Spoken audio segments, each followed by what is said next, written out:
Hello,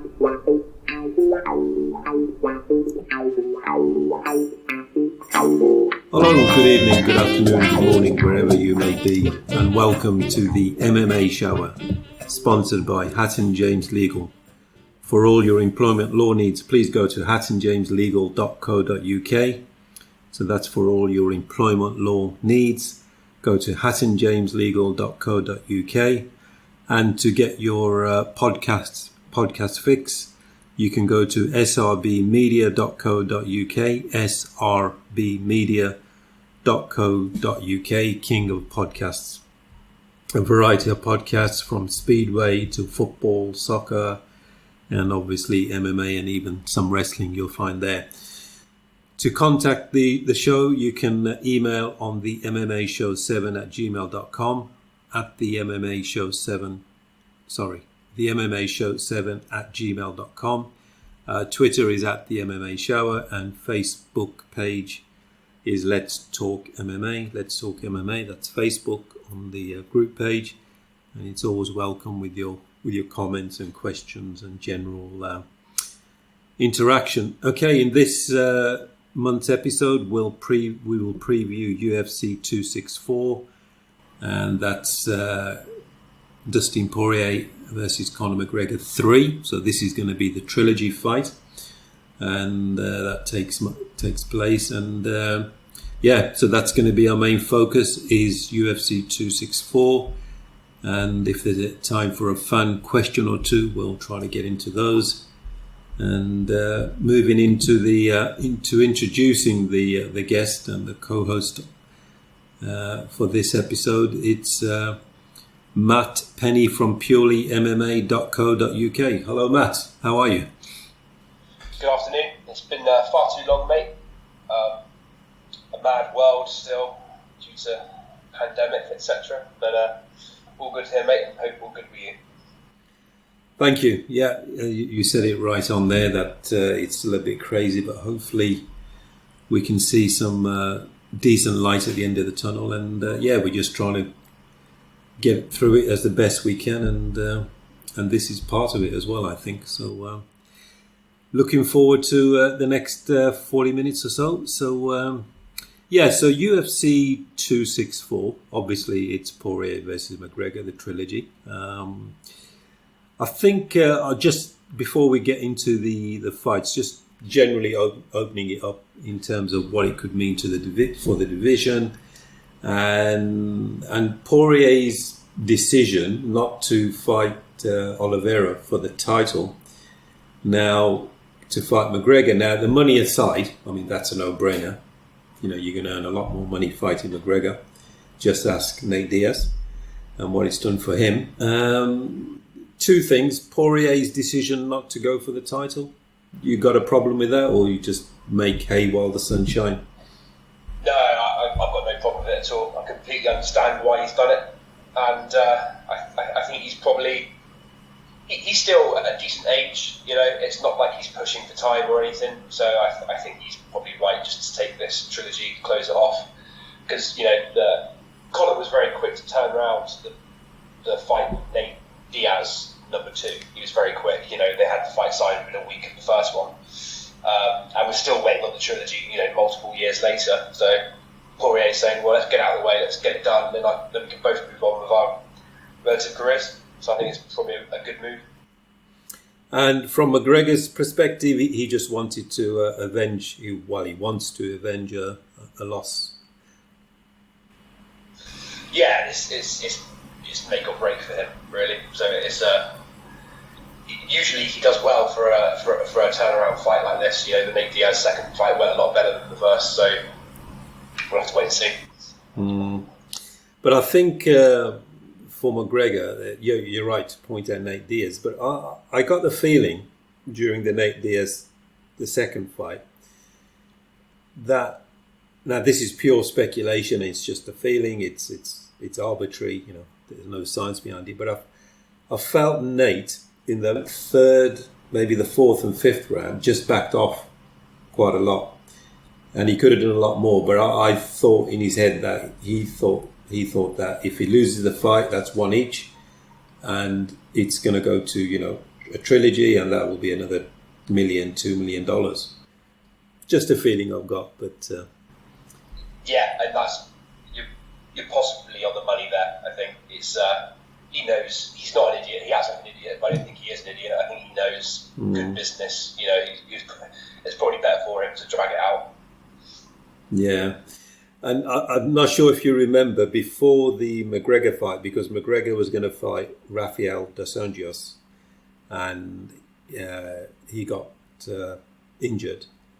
Yeah. And then Nate Diaz, I think it was a 3-week, 4-week. It was quite short notice, but Nate Diaz was, I think, on 40,000 a fight and 40,000 win, 40-40 or 20-20. He wasn't on a lot of money, even though even at that stage, 3 or 4 years ago, he was pretty much a veteran, you know. Yeah, he's always had a good sort of cult following behind him. But I think after Conor #1, that really set his name into superstardom. For sure.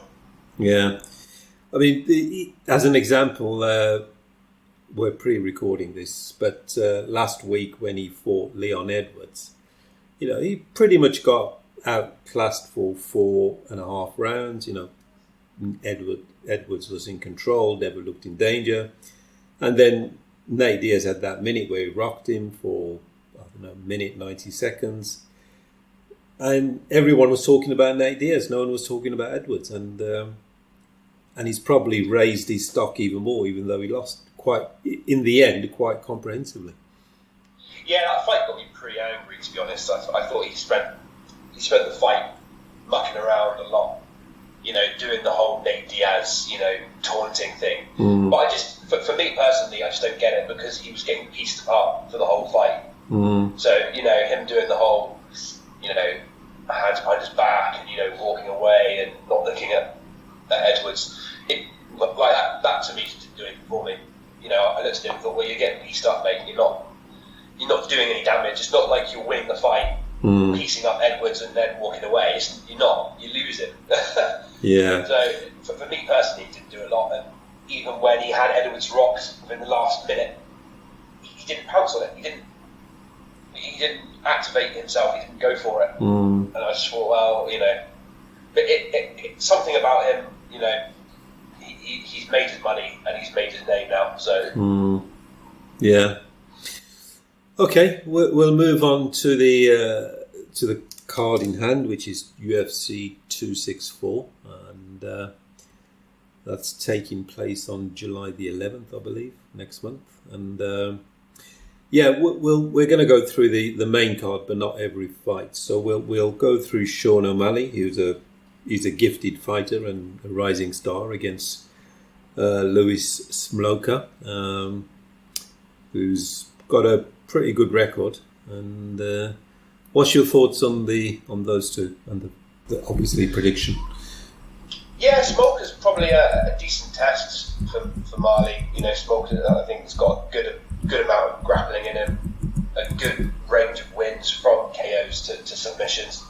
But Sean O'Malley really, in my opinion, does have the potential to be at a Conor McGregor sort of level. He's got the personality there, and he's got a very similar stance to how Conor used to fight before he turned to boxing. You know, he's got this very wide stance, he dashes in and out, he has a good sense of distance, and that striking is superb, that Sean O'Malley has.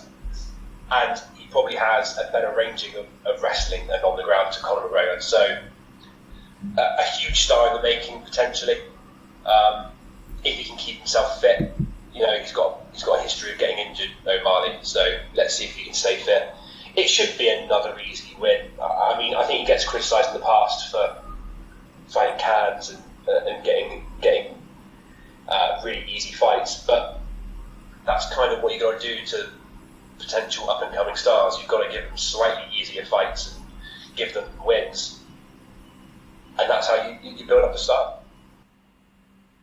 Yeah, I agree pretty much with everything. O'Malley's got he's certainly got a way of fighting that, like you said, it's slightly reminiscent to Conor with his spinning kicks and his long kicks, and he is, he's got that element, the sort of X factor, which gives more stock to his star, or rising star anyway. But he's very tall for the division. He's nearly 6'5", 11, and 135 pounds, which is about 70 kilos, 68 kilos, somewhere around there. For a tall guy, that's he must be one of those naturally, skinny people. He's got the range for it. He's got the range, and he's so good at managing that distance. So for somebody like him with that precise striking ability that he has, and then he's taller than most of the people in the division, he's got more of a reach than everybody else in the division. It's very similar to what Conor had at featherweight. Just the stats were a little bit better than everybody else in the division, and then when you've got the ability to manage that range like he has, it's a lethal combination, Yeah. It's 60, 61, 62 kilos. But also when you think of a bantamweight, you think of Dominic Cruz. He must be 5'6", 5'7". TJ Dillashaw 5'7", 5'8", and a load of others as well. So he is very tall for that division. But Lewis Smoker, he's good. He's like you said, he's well seasoned. So it will be a test. But I think Sean O'Malley has probably too much talent, and he knows how to execute the talent as well. And in his last fight, he was very dominant. I don't know how he didn't finish the guy, but he was very dominant indeed. Yeah, and Lewis Smoker is solid. He is solid, and his recent record is pretty decent. And a lot of his fights, they don't usually go the distance. He usually gets finished or finishes. So if Sean O'Malley can keep it tight, actually take the fight seriously, because I know he's very much a joker, sort of leading up to a fight. He often jokes around, and he often doesn't really talk about fighting leading up to the fight. He usually talks about his gaming and smoking weed and stuff. Well, if he's taking it seriously enough, it should be a fairly easy win for O'Malley via TKO, probably. Yeah. Like you said, the only thing is he's had a relatively serious injury and recovered well. It looks like it, but I don't know, because he's so tall and he's slender, and maybe his bone structure is not as thick as the shorter guys. So hopefully that's not something that's going to plague him in this weight division. Yeah, he has. I think he's had has he had 2 serious leg injuries in his fights? I can certainly remember one for sure. Yeah, one for sure. I just hope he can stay fit. Yeah, and you think O'Malley's going to finish it in a TKO of some description? Yeah. Oh yeah, definitely KO or TKO, 100%. It's definitely a step up in competition. But this is what you got to do. Don't chuck them in too quickly into the big boys. You got to build them up. Yeah, I think some people have a problem with fighters getting, especially if they're particularly talented, and they got star status or developing a star status. And there's nothing wrong with building them in a way, because you're not going to go from amateur to first fight being your world championship. You've got to learn the trade on the job effectively. So that's what they're doing. And UFC are promoters, and for promoters, this fighter is an investment, and what you do with your investment, whether it's stocks or shares or crypto or whatever, you're careful. So there's nothing wrong with that. Long as it doesn't go on too long, then obviously it becomes ridiculous. Yeah, no, definitely, absolutely. Just keep fit and stay concentrating on what you're doing. If you want to smoke your weeds, that's fine, and if you want to do your gaming, that's cool. But stay focused, as I'm sure he will, and keep fit. I mean, he definitely had the lower leg injury against Vera, which obviously he lost. Yeah. But I'm pretty sure it was an infamous fight a couple of years ago, one of his first fights, where he really hurt his foot and he literally dropped it to the mat and couldn't stand up on it. And the guy wrestled him and actually went to the ground with him and wrestled him, and O'Malley finished the fight. But if the guy sort of made him stand up, he would have probably won it. I can't remember who it was against, but stay fit. Yeah. And do you think he's a couple of fights away from a title shot? Probably, yeah. If he can stay away from failed tests as well. He's had a couple of issues with that, hasn't he, and stuff. So yeah, stay away from any drug tests and fit. I'm sure he will be. I'm sure they'll want to give him enough easy-ish fights to get some good wins and then put him in a title fight.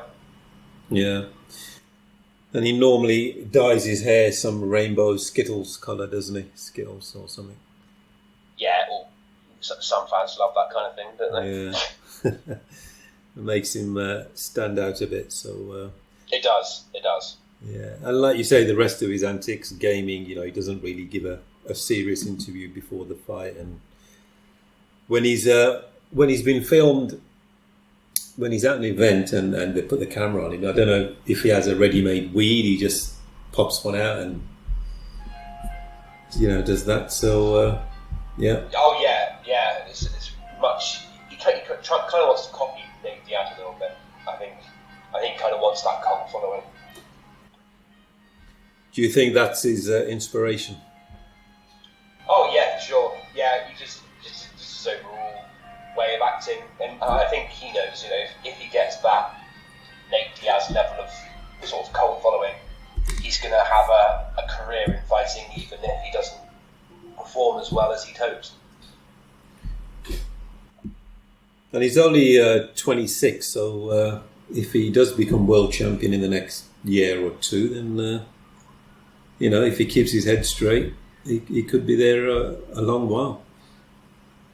Yeah, there's some good people in front of him, to be fair. I mean, Aldo is still knocking around, and obviously you've got the guys at the top, Peter Yan and Sterling as the champ. I mean, the years to come, we're going to have some cracking title fights there. Yeah. Okay, so we're both going for a O'Malley win. We're not exactly sticking our necks out on that one, are we? So no, I think that's a pretty safe bet, to be honest. Yeah. So we'll move on to the co-main event, which is a welterweight, and this is quite interesting. Gilbert Burns, who's coming off a pretty severe KO when he fought for the title against Usman. I think that was about 4 or 5 months ago, and Stephen Thompson, who I haven't seen for 5 years fight, but I can't remember the last time I saw him fight. Was it Darren Till? Was it? No. It was 2020. Was it? Oh, okay. Well, I must have missed that one. Jeff Neal. I missed it. Unanimous win. Yeah, I missed it. Yeah, so Gilbert Burns coming off a fairly convincing loss, and Stephen Thompson still there or thereabouts. So give us your thoughts on both fighters and what you think it could mean for them.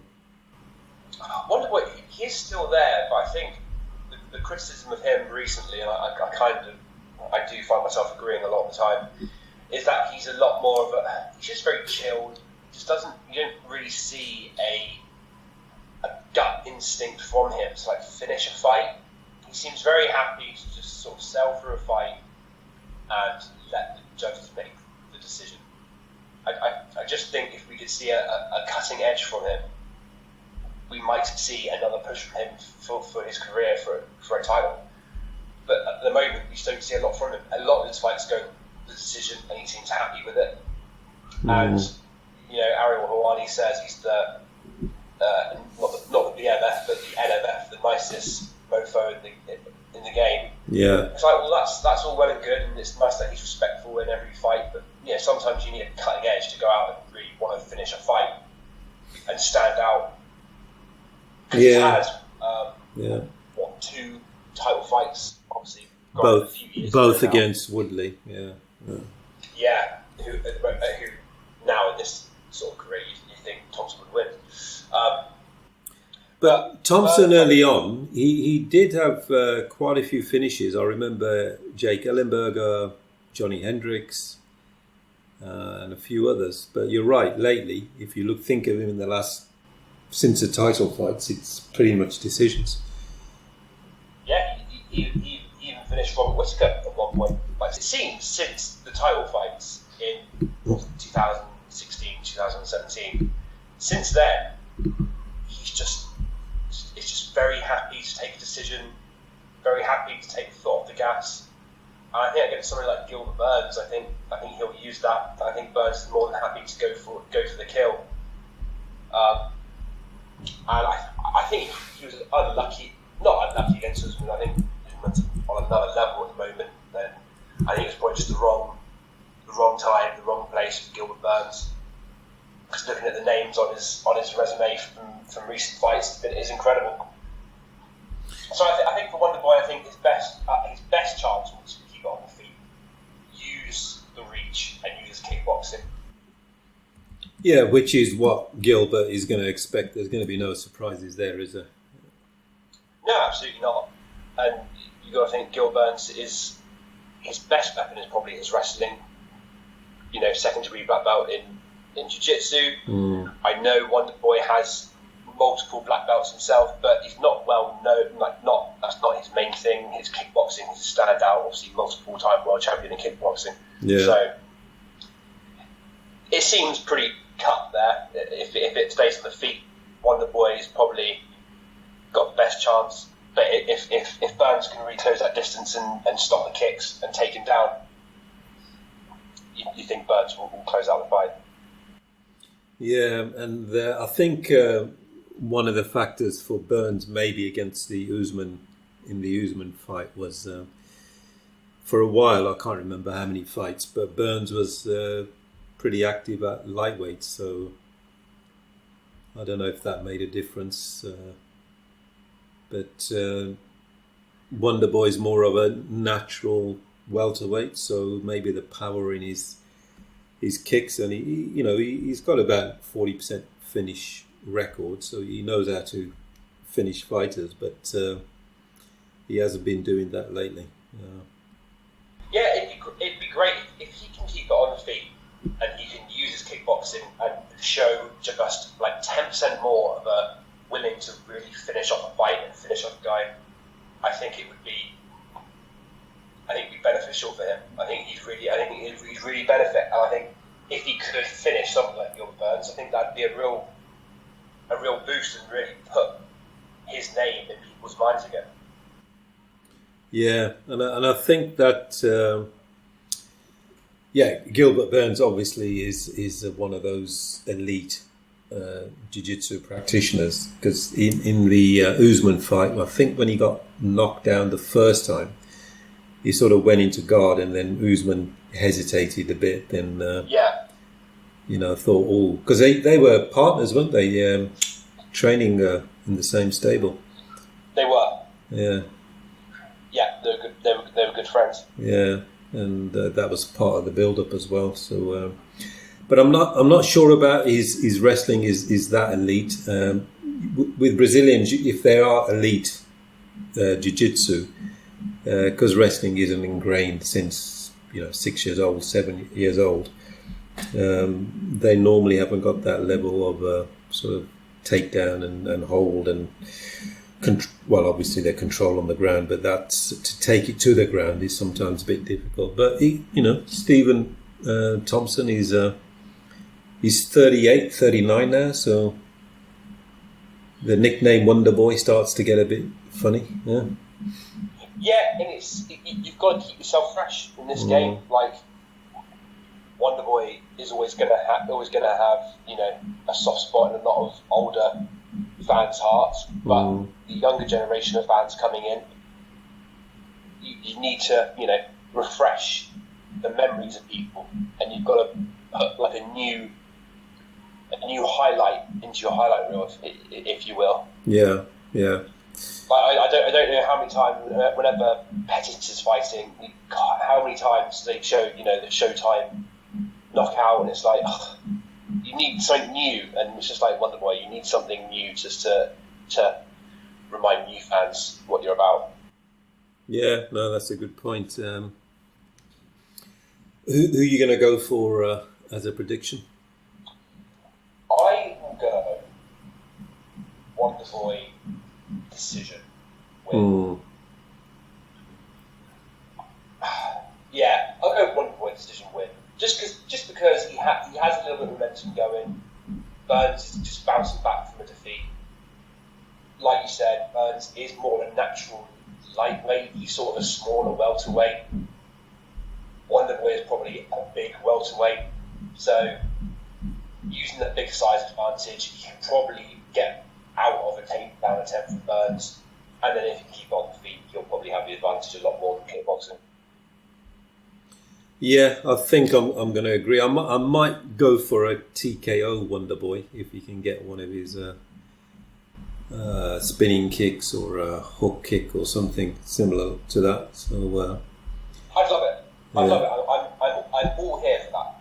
I am all here for a real cutthroat Wonderboy period of time. I'm here for it. I just hope you can put it off. You can be nice and you can be respectful, and I like it. But when it comes to fight time, there's nothing disrespectful about knocking out your opponent. And I think also Wonderboy, Stephen Thompson, whatever, he's close to 40. I think he's 38, 39. So he's not stupid. He's like you said, nice guy, level-headed. He knows he doesn't want to get brain, damaged fighting into his mid-40s. So maybe he's got 2 or 3 years. So maybe he views this as a last run, get 2 fights, good knockouts, highlight reel, as you were stating earlier, make them recent, not 4, 5, 6, 7. Anthony Pettis must be 10 years ago, the Matrix kick. Yeah. So keep it relevant, keep it fresh, and get a couple of knockouts, and he could have a title fight. Yeah. You're well aware, as a fighter, you're going to be well aware of your age, and you're going to have a good idea of how your body is feeling and the toll that it takes, how long you're going to keep going. You're going to be well aware of that, so he'll know it's coming. Yeah. Okay, so we're both in agreement that Wonderboy Stephen Thompson will be possibly the winner. Yeah, I'd like it. In terms of the division itself, now we spoke about that Burns Usman fight, and then last month or a couple of months ago we had the Masvidal 2, and Usman was even more convincing in that one, and that was a hell of a knockout. I didn't think anyone would knock out Masvidal like that.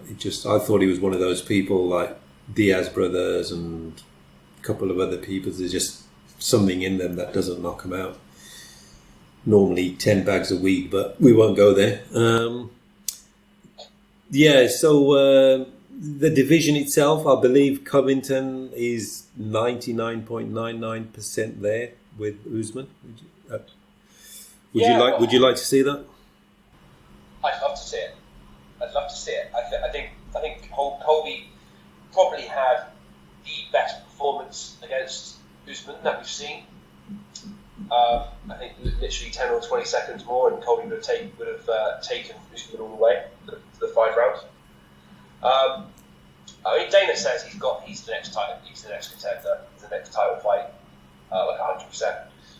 But I've read rumours that they're looking at Usman versus Masvidal 3 already for the New York November card. Ooh, yeah, but that would be interesting. I don't want to see it again. No, I'll be honest. If it was one win each, fair enough, but not 2 losses, and the second one being so convincing. Yeah, I'm sorry. I I love Masvidal for what he's done recently and the way he's reinvigorated his career. I really like his new mindset, but he is a glorified journeyman. Let's be honest. Like, you know, he's reinvented his career recently. Fantastic. He's had a great couple of, like I was saying about Wonderboy. Masvidal has come to a new generation of fans, got some amazing KOs, and it's reinvigorated people's support for him, especially with his Nate Diaz interactions. But he's not an elite level fighter. I'm sorry, I just don't think he is. Well, his record doesn't say that, so yeah. So exactly, and it's just his overall record, yeah. Yeah. So I just think gifting him another fight, the title fight, is not. So you agree with Covington? BMF stands for broken mediocre fighter. Yeah.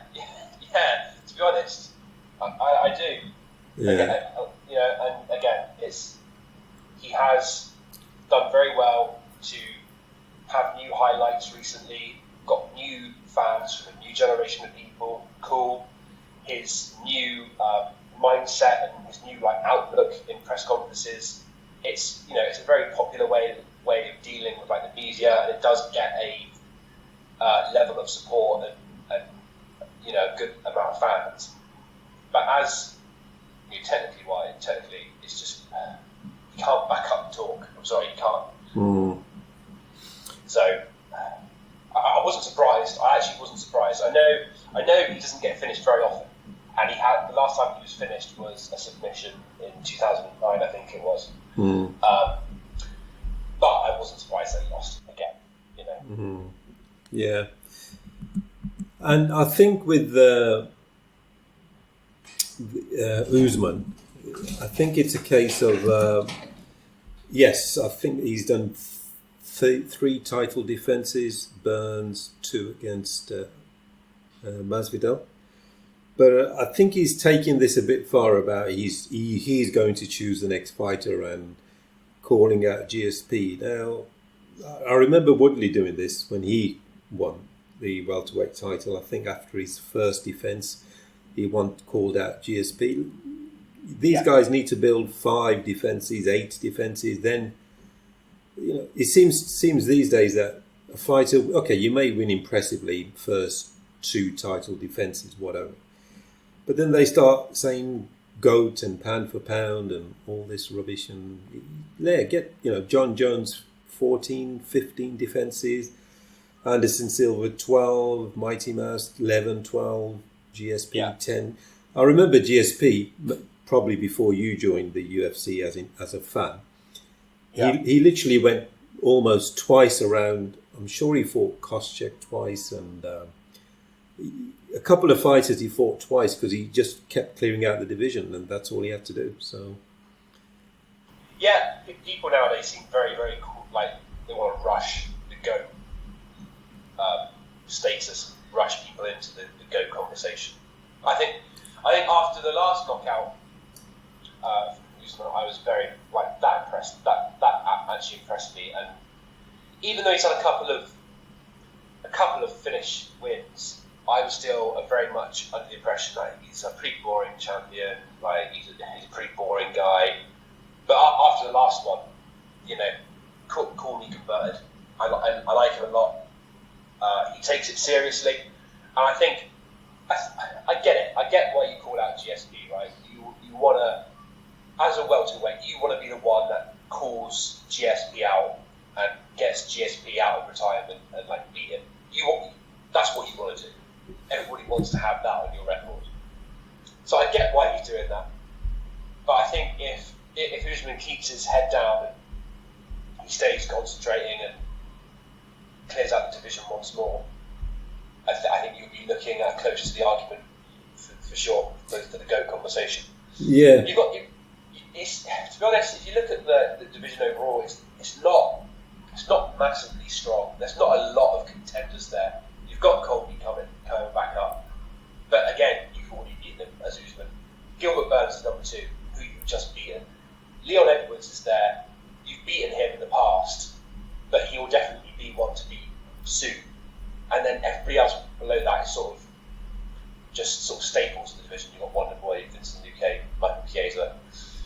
Yeah. So, Usman in his view, apart from probably Leon Edwards, you've already cleared out the division. But if you beat Colby again and then take on Leon, then that would push into what, six title defences. Yeah, 6 or 7. You could probably then say, come on, GSP, let's go. Yeah, and I think you're right, from the fighter's point of view, they call out GSP, get a win on him, and their status goes up another 50, 100%. At welterweight. Yeah. At welterweight especially. Yeah. I think if you're looking at welterweight only, I think GSP is undeniably the one. Oh yeah. So yeah. if you're Usman, if you could successfully call out GSP and get his interest and then beat him, wow. But on the reverse side of that, from GSP's point of view, I think he's 40 now or 41.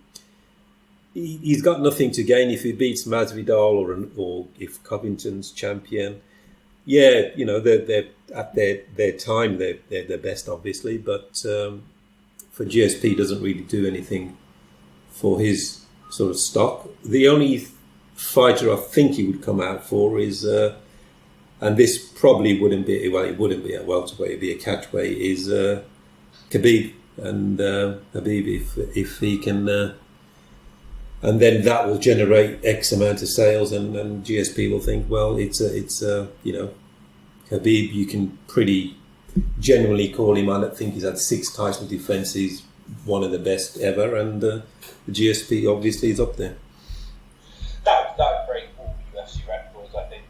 If they did, say, a card in Canada, if they did like a huge card in Toronto, or Russia, or Russia, yeah, and headlined it by GSP, Khabib, wow, that'd be crazy. I think that would be bigger than Conor and Khabib. I think. Yeah, it would break all records. I think. I could see 2 million, 3 million buys, sort of. That really was the fairy tale ending, really, because Khabib at 29-0, it's not really a rounded record, is it? I mean, to try and get 30-0 against arguably the greatest of all time at sort of that range of weight, sort of between 170 and 155. If you did it at 160, that'd be the good way to it'd be the round way to go out. But you sort of left it. I think Khabib left it a bit unfinished, but there we go. And to turn that digit 29 into 30 with win over GSP, there's probably no better way of doing it. No, but he's religious and loyal to his family, so I get it. I do get it. Okay, well, moving on to the main event, which is Poirier versus McGregor. Just give us your thoughts. Who you think's going to win and why or how? I really don't know, to be honest. You can't sit on the fence; you'll get splinters. Yeah. True. I was so confident last time. I think we spoke about the second fight, and I was confident that this was the Conor that we knew and loved, and this was the one who was dedicated to the fight game again, and he was really determined to go on this amazing run. He kept talking about the season. Poirier was number 1 this year, and he was going to go on like a 4-fight win streak in 2021. Well, before we get into the fight, why don't we try to look at the build-up? Now, last time Conor was respectful. He treated Abu Dhabi like his family 2-week holiday, vacation. How do you think Conor's going to be this time? Leading up. I think he'll be an arsehole, to be honest. Back to normal then. And last time I think I probably said last time that it's nice to see him respectful, and it's good to see him focused, and he probably has his eye on the game. But maybe that was the wrong move. Maybe a whole part of Conor's game was the fact that he was so good at the mind games before the fight, his opponents just weren't ready for it. And I think, well, looking at how the fight transpired, that could be a part of it. Conor's best fights and his best days were when he was acting up to the crowd and playing the mind games with all his opponents and breaking them before they actually stepped into the cage. Yeah. But do you think now that Dustin has knocked him out pretty well, pretty cold, whatever Conor does, bring his whiskey out or shout this or insult him, Dustin's not going to give a, what about it now? Yeah, possibly. I think Poirier is going to go into this very, very positive, and I think he's going to feel good. He had a great game plan going into the second fight, and he stuck to it and did well. I think we're in a stage of Conor's career where he is now like 100% boxing. He just doesn't have the same stance anymore. He has a boxing stance now. The last time we saw him in his fluid MMA sort of sideways karate stance was against Alvarez, which was his best performance and probably the best fight of UFC history, arguably the best performance that anybody has ever seen in a title fight, right? Then he went into the Floyd fight, and everything's changed. He's just not it's not the same stance in this new sort of orthodox sort of boxing stance. He doesn't have the same control of distance. He doesn't have the same control over the range. He doesn't seem to generate a great amount of power anymore. I don't know if you've noticed that. He doesn't seem to have that same shock like beforehand against Nate and against Eddie. If he connected once, anything like a jab or anything with his left or his right, it sort of shook people and they just couldn't take it, and it would drop people. But since then, it hasn't really. Even against Cowboy, right, which was a TKO win, the big thing was the head kick. Yeah. It wasn't really a strike. It wasn't like a strike which just shocked out. It was a head kick, and then he finished it with strikes. So ever since he went to boxing and came back, we haven't seen that unbelievable touch of death power from Conor. And part of the build up in Abu Dhabi, he was talking more about the potential Pacquiao fight. Yeah. Totally dismissed Poirier. Yeah, he did. I thought he was very respectful leading up to the fight, but it was very dismissive of Poirier. I just don't think he had. I thought he was very focused and had his eye on the ball, but actually I don't think he did. I don't think he was concentrating on Poirier at all. I think he was being very respectful to Poirier because that's the way he wanted to play the game, but I don't think he was focused on it. I think in his head, I think he really wants to be a professional boxer, Conor. I think he really wants to be earning that boxing money. He really wants to have the same showcase of power and tacticians in boxing. But I don't think he does. I just don't think he's got it.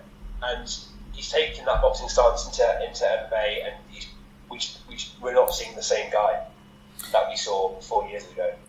And I think that the build-up will be slightly more spicy, shall we say, and based on the Poirier said that Conor promised some money, never delivered, and Conor, I think on a tweet or some social media platform, said the fight's off and called him the H word, hillbilly, blah, blah, blah. Yeah. And then it was back on. So it'd be interesting to see if that comes up. There was Dustin's foundation or charity, whatever he does. Yeah, I think it transpired that Conor did actually donate $500,000 to a Louisiana charity, but he just didn't want to donate it to Poirier's charity. I think that's what transpired in the end. Okay. Which is a bit petty, but to be fair, I don't know how the build-up's going to be because we're about 3 weeks away from this event. Yeah. As of recording, 3 or 4 weeks, and I haven't heard anything from them. Yeah. Like I follow them on Twitter and social media, obviously, and I haven't really heard much from either guy. I know UFC dropped the promo package, the promo video the other day, which is a good one, as always. But I haven't heard it. There's nothing really exploding on social media. There's nothing really exploding in the news about either guy. It's all very quiet, which is unusual for Conor. Yeah. And do you think the winner gets Oliveira? Yeah, 100%. 100%. In fact, I think Conor will probably get it even if he loses, to be honest. But I think Oliveira would want it. Yeah. But I think probably winner gets the title fight. Yeah, makes perfect sense. So I know you said it's hard to decide, but you've got to give out a prediction, Matt. I am going to aim low because I've said in the past on this show multiple times. Conor was one of the guys that really hooked me into MMA and UFC back like 7 or 8 years ago when I was leaving, when I really was losing interest in WWE because they were going through a rough time. That, the bigger, larger-than-life characters like Conor coming into the UFC at that time really dragged me into it. So I was a fan before the hype, and I like to see him when he's doing well, and I think the whole UFC landscape when Conor is on a winning streak and a larger-than-life character is better for the business. But I think Poirier probably has his number now. I think Poirier probably doesn't know the winning formula, but I think Poirier he doesn't have to overthink it now, Poirier. I think he knows what his best stance is. He knows what his best way of fighting is. Conor, I don't think he knows because he's stuck in this halfway point between MMA and boxing. Oh, we want to be a boxer. We want to do boxing stance. Mate, it's not working for you. Poirier knows what he's doing, and he's going to have a solid game plan going into it. So I think Poirier win. I will go with a decision win for Poirier. Okay, interesting. I'm pretty much on the fence, like you said yourself, that I'll have to watch the fight again. I haven't watched it recently, but I think McGregor had some good momentum in the first round. He had one good moment. He had one good moment where he hit, I think it was like an overhand right, sort of where he sort of leant right and Dustin sort of leant into the correct way, and he connected with the right, and it sort of shook Poirier. But like I said earlier, I just didn't think the power was there. I don't think, and Conor was trying to say, I almost had him in the first. You didn't have him.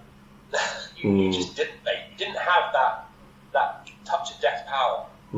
So I think Conor is building up that moment a little bit. I don't think Poirier was in much danger, to be honest. But that's why I said Poirier again. I think Poirier's got it. Yeah. I think Conor will be a lot more serious. He won't be talking about fighting, for a boxing match afterwards or whatever.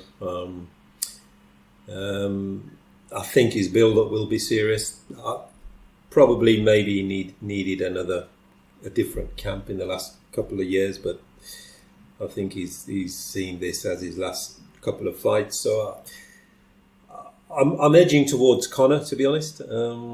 Can't exactly say why, but I think Dustin may sort of I just think Conor may step up his game, and he may still have something left that he can deliver. But his lifestyle, if you believe what you read or what you've heard, then maybe he's not the best. But I'm gonna go for Conor as a risk, to be honest. Okay. Yeah. Maybe I'm partly not going for Conor just because I am a fan and I'm setting my expectations low, so I'm not as disappointed. I was so...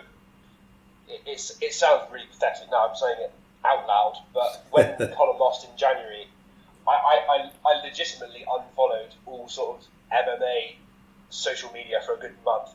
I was so annoyed with just the way it went down, and I felt let down. So I was like, I unfollowed everything, just didn't read anything for a month. So maybe me going for Poirier is just me sort of setting myself up just in case he loses again. Okay, well, that's very sensible. No, that's fine. So we'll probably revisit this in the next episode. So I'm looking forward to it, regardless who wins.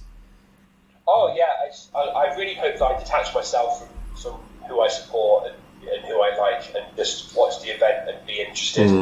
But it's just we've already got 45 minutes to talk, and I think we've gone over that already. But just a shout out to this card, by the way. I mean, I don't know if you've really looked into it, but even like the main event of the early prelims, Ryan Hall is main eventing, who is such an entertaining jiu-jitsu fighter at featherweight, and you've got like Kevin Lee is in the prelims, not even like a main event of the prelims, just in the middle of the prelims. Yeah, that's Kevin Lee, and Nico Price is fighting, and it's a Tai Tuivasa and Greg Hart like in the main card. Yeah.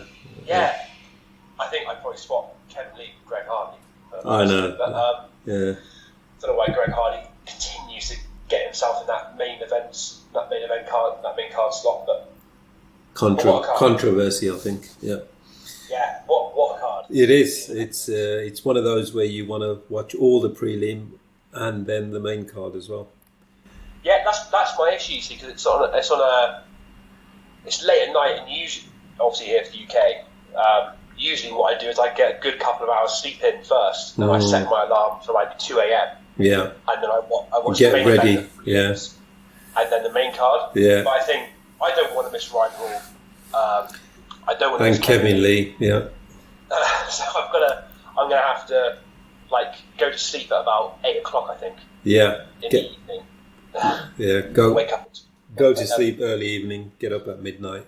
11. Yeah. Yeah, I don't want to miss a fight on this card, so can't wait. Sounds good. Yeah. So that brings us to the end of the episode, and so this has been the MMA Shower, UFC 264, Dustin Poirier versus Conor McGregor, sponsored by hattonjameslegal.co.uk. So Matt, thank you for coming on. Are you doing anything MMA related or?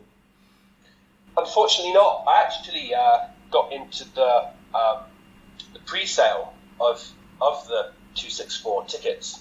Yes, you messaged me. Yeah, a load of months ago. I was me and a pal here in the UK were planning on possibly going if we could get out there. And I was asking around if anybody else wanted to come. I got into the tickets and I got in there. Oh, okay. Like one of the first groups I got into the tickets. I was really excited, and I got given the top tier of the arena. I got 2 seats. I think it was like row V of the top tier, and it was like $600 each. Wow! I was like, no, thank you. $600. Whoa! Yeah. The top tier. So you're going to be miles away from the action. In the rafters. Yeah. Oh yeah, it was in the rafters, and then it was the back row of the rafters. It was terrible. You'll probably be hanging off the rafters, I think. Yeah, you don't even get a seat. So that was terrible. And then you got to fly out, so it would cost you what, a couple of grand or something, or the whole package. I don't think it could even go anyway. I think the USA's red list at the moment here in the UK, which means 2-week quarantine, etc. Blah blah. Nah. But anyway, no MMA events going on for purely MMA. Sadly, we really want to though. Like, really want to do some stuff. Coming out of the pandemic. Hopefully, because Bellator is really more of a realistic goal for us here in the UK, because they do a lot of Europe and UK events. So, sure. Keep an eye at Purely MMA on Twitter, and we'll hopefully, as soon as events are up and running and at full capacity, we'll be first in line to get out there and see some live action. Excellent. Get some coverage back. Yeah. Absolutely. Because when you used to go to an event, you used to come on and talk about a live event, especially some of the Bellator and the Cage Rage and things like that. So yeah, and Bama was our thing. Bama, yeah, absolutely. We had a good little relationship going with Bama. One of the directors reached out to us and said, we see that you're here at every event. I think it was in like 2016, 2017. We had like a little run going where I went to 5 events in a row. Mm. Okay. Bama was such a good. Fantastic. Some very great fighters to come out of Bama. Yeah. Yeah, so Bama and Bellator, but Bellator is still running, and hopefully this year. Fingers crossed. Okay, so this has been the MMA Shower. Thank you all for listening, and good evening, good afternoon, good morning, wherever you may be. Take care. All the best.